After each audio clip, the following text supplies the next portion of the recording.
Sup, ladies and gentlemen, Acklon here, and of course, welcome back to each and every one of you. Now, today's video is jam-packed with spoilers. The spoilers isn't as on the nose, but it is also on the nose. So, the fact of the matter is, if you don't want spoilers, specifically if you don't want the story of 10.1 spoiled for you, this is not the video to watch.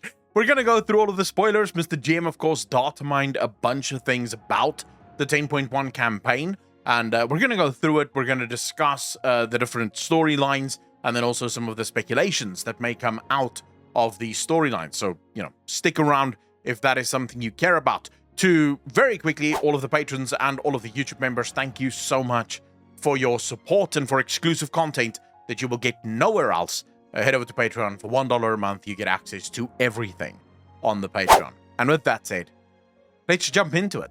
Shall we? Okay, so over to Mr. GM's tweet. Major spoilers for patch 10.1. These are the chapters and the descriptions of the stories that unfold in Embers of Neltharion.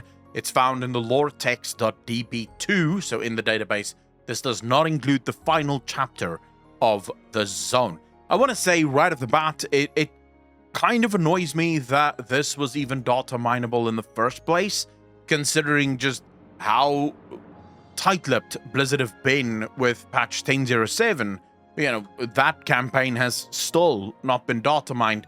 No one knows what's actually going to happen there. Considering 10.7 is a minor patch, it's annoying that 10.1, which is a major patch and a major story, that this was actually data mineable. This can either be a mistake or perhaps a funny misdirect. Maybe this is actually not the story, and Blizzard is just sort of leaking this as a way to say, all right, you know, let's troll them a bit. But anyways, there's still some interesting stuff to go through here. The first chapter is called Breaking Ground. The Incarnates have made their move, leading an Extraza to call upon you and the Black Dragonflight for aid. The Incarnates have blasted a hole and opened the way into the caves far beneath the Dragon Isles. Farak has entered the cave without the other Incarnates. Abyssian, Sibelian, Rathian, and you have been asked to pursue him. Farak really does seem like a bit of a loose cannon. I don't know if this is by design. So maybe Iridikron told Farak to head into the cavern, go get some power there, whatever that power may be, and this allows for Iridikron and Virathos to actually get more done in the shadows. I'm not entirely sure, but Farak does seem like a bit of a loose cannon, so it's entirely possible that he's just doing this, and he doesn't give a shit. Sibelian and Rathian grew impatient, waiting for Abyssian, and began their pursuit without him. You have joined their fight to reach Farak. Sibelian and Rathian's attack on the Primalists was successful, until Farak struck, scattering you and the dragons. A fortunate encounter with an Elder Niffin, strange residents of these caves, has set you on a course towards rescuing your companions. Throughout this entire thing, you're gonna see Abyssian consistently takes the route of caution, wanting to help those around him and also wanting to get the job done, but you can see the age difference. You can see how Abyssian really allowed himself to mature and to gain wisdom. Whereas with Sibelian and Rathian, it does appear to be far more, you know, just rush headlong into whatever they believe their goal is. And oftentimes they get themselves into some very real problems as a result of this that Abyssian have to sort of get them out of, with your help, of course. So that does open the door, so to speak, for Abyssian maybe being at least just on the reading year. Abyssian right now appears to be the better option when it comes to the aspect of the Black Dragonflight. Far more wisdom, far more sort of caution, and not the sort of arrogance that both Sibelian and Rathian seem to be struggling with. So there is that, right? After finding the missing brothers, Elder Honeypalt has invited you and the dragons to Loam, the Nithin city. Then, of course, Sundered Legacy, Chapter 2. Abyssian and Emberthal arrived in Loam, pursuing the sundered flame to discover their purpose in the caves. Sibelian and Rathian are caught up in their own plans, but Abyssian and you are ready to aid her. Now, very quickly, the Sundered Flame, we know that Sarkareth and the Sundered Flame they're after the legacy of Deathwing. They want to know, they believe that Nalfarian, being their father, left something for them, a portion of their power, and they believe that they are the rightful owners of this power. The sad part here is this is an accident really happening in slow motion, where we, the audience, can see this accident coming, but of course, Sarkareth has no idea. We know what the ancient power sources of Deathwing is. We know what happened to Deathwing. So this is sort of just a precursor to what will ultimately be the fall of Sarkareth and the Sundered Flame. The Sundered Flame are looking for Aberrus, Naltharian's secret laboratory from ages past. They have already found clues in a Titan vault. The race is on to stop Sarkareth before he unlocks its secrets. The Titan vaults are very interesting to me, especially considering the fact that Naltharian builds his laboratory so close to one of them. And remember what we sort of speculated on 2 days ago. Naltharian is said to have fallen to the old gods inside Aberrus. This is where Naltharian ultimately met his demise, if you will. I have speculated that Naltharian did not so much accept the old gods as he had rejected the Titans. And I believe that Naltharian may have discovered evidence of something the Titans had done that basically pushed him towards the old gods as a way to basically get a powerful master to take down powerful creatures. That's sort of my speculation at the moment. You have reached the vault, but Sarkareth and the Sundered Flame are already inside. The ancient bargain. Sibelian has determined the most likely place to find Farak and has asked you to join the hunt in the Zagali Caldera. Investigating the caldera has revealed the Jarden are trying to awaken their elders from ancient slumber, and the Primalists are aiding them. Now, very quickly, and I know that I've said this before, but I sort of always have to accept the fact that maybe some people are not watching every single video here. Very quick overview. The Jarden got their mastery over earth and fire from their elders. The elders then mysteriously disappeared, and they had no idea where these elders were. Now we know that most of their elders are inside the caverns slumbering. Why? What happened to them? We know that one of them actually fueled Aberrus. He's kept on the brink of death, and then his power is used to power Aberrus, the Shattered Crucible. And obviously the Jarden want their elders back. Since their elders have abandoned them, the Jarden have really been a shadow of their former self. The Primalists, on the other hand, very interesting. The Primalists believe that they had struck a bargain with the Jarden. They believe that the Jarden is currently helping them, taking over the aspects, destroying the aspects, and then, the Primalists will be able to reign supreme. The Jarden, however, are playing a game of bait and switch. They want to destroy the aspects, no problems there. But as they themselves say, once the aspects have been destroyed, the Primalists will be our final prey. They'll literally just start hunting the Primalists and the Incarnates. Because effectively, what the Jarden want is the end of all dragonkind. Killing all Protodrakes, all dragons, everything. Very interesting why that is. And I think it may have something to do with the Elders. And I think we're going to find out what that was. Because we don't know where the Elders got their power. We just know that as they dug into the earth, they merged with this incredible mastery over fire and earth. And it may be that this power came with a deal. So we'll give you this power, but we want you to use this power for X. That's sort of what I'm thinking right now. Farak has been bathing in the Shadow Flame, absorbing its power. Very quickly, some people disagreed with me in the last video. Steve Denuser, in an interview, confirmed that Shadow Flame was indeed created by Naltharian. inside Aberys. So Shadow Flame, even though, yes, warlocks use it, and it is a magical source that we know of, as far as we can tell, this is Blizzard providing lore for the existence of Shadow Flame. Because Shadow Flame originally was brought in as a gameplay mechanic, and it had very much to do with things like resistances, whereas this now provides a lore reason for what Shadow Flame actually is. And we know that Deathwing created it, and from the read in this, it appears to be incredibly powerful. Farak has been bathing in this. Again, something very interesting that pops up here. The Shadow Flame harms and hurts anyone it comes into contact with. It is ridiculously unstable. Except for proto-drakes, who just seem to absorb it. How is that possible?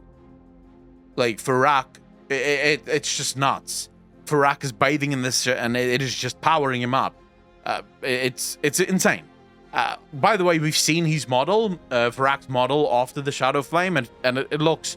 or we've seen his model, and his model looks sick. I wonder what his model will look like now that it's infused with Shadow Flame. What's interesting is this should technically harm him.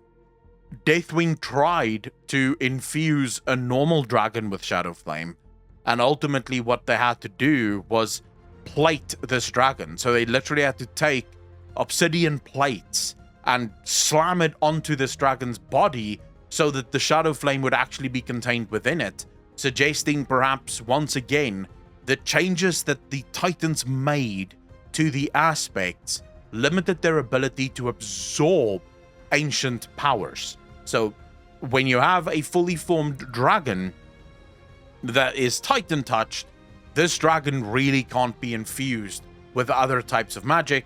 We know the Deathwing tried this before. The Chromatic Dragon is a very good example of this, where he tried to take dragons, infuse them with power from all of the different flights to make this Chromatic Dragon, and what ended up happening is all but, I believe, 4 Chromatic Dragons died at birth or before birth, or shortly after birth. So the fact of the matter is, it appears as if once a dragon has been created, it's very difficult to infuse it with any other sort of power unless you sort of stopgap the issues. But anyways, so Sibelian was struck by the Shadow Flame, but Abyssian believes he can cure the injury with your help. Urged on by his losses against Farak, again, there's just this Abyssian comes to the aid of Sibelian, comes to the aid of Rathian. As Sibelian and Rathian keep rushing into things, it's Abyssian that is the one that picks up the pieces consistently, much like what you would think an aspect would do. And I think Abyssian would also be accepted by someone like Alexstrasza much easier than what Rathian or Sibelian would. Urged on by his losses against Farak, Sibelian used a Jarradan weapon to attack the Incarnate. The attack failed. The Jarradan struck down Abyssian, and Farak attacked the town of Loam. Now both Abyssian and Loam need your help. The fires in Loam have been extinguished, but the time has come to inform Alexstrasza of what happened. Inherited sin. Despite Alexstrasza's worries about the risk of exposure to the Shadow Flame, Abyssian insists the Black Dragons must contain any other threats that may reside in Aberys. At the Obsidian Rest, you have been asked to aid them against the Jarradan encroaching on the lab. The Jarradan seek to free an ancient and powerful Aldor from Aberys. This could be a threat to all dragons. The Aldor right now, as far as we know, is a bit cray-cray. The Aldor have been kept for millennia on the brink of death. This magnifies his power, and that power is then siphoned off to fuel Aberys. What happens when you free someone like that? I don't know, but I would say yes, probably massive threat to all dragons. While battling the Jarradan, the Black Dragons discovered serpent drakes who escaped from Aberys. Now they must be protected from the Jarradan and their jailers. Someone asked me yesterday during the Q&A, where do these serpent drakes actually come from? In the lore, we know where proto-drakes come from. At least we think we know. We know where dragons come from. At least we think we know, depending on could you believe the Titans or not, right? The serpent drakes, I sort of argued, was just for fun, right? I would like to know if someone in the comment section, if you know where the serpent drakes, for example, the Mist of Pandaria came from, the mounts that we had, the golden mount from the store, as well as some of the mounts that you can collect in Mist of Pandaria. I don't know what the lore is behind those. This seems to be an explanation, at least for the serpent drake that we'll be riding in 10.1, because we know that a new serpent drake is coming in 10.1. So this explains where that comes from and the fact that we're saving it. And it suggests that the serpent drakes were created as part of an experiment. Was that true for all of the serpent drakes in Mist of Pandaria? To be fair, I didn't do a lot of work researching that, but, you know, let me know in the comment section. While battling the Jordan, the serpent drakes that need to be discovered. Inevitable confrontation. Although Rathian and Sibelian have gone their separate ways, Emberthal is still pursuing Sakareth alone. Abyssian has urged you to find her. Again, you find this Abyssian there to help.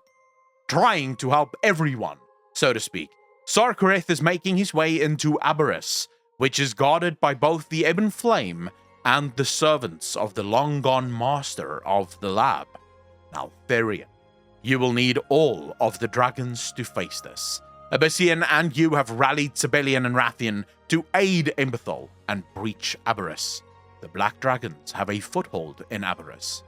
Now is the time to join Emberthal in stopping Sarkareth's mad plan. Now, Sarkareth, and this is going to be even more spoilers. In Sarkareth's hunt for this legacy of Deathwing, Sarkareth ultimately accepts the Void. He makes the deal the same way that Maltherion did, and this grants him, obviously, insane powers. This is one of the fights in Aberrus, the Shattered Crucible. We do fight the Void form Sarkareth. Sad that this is exactly how it goes down, but, you know, it is what it is. The final chapter, or this really is the second last chapter, the final chapter is not yet available. We don't know what the final chapter will be.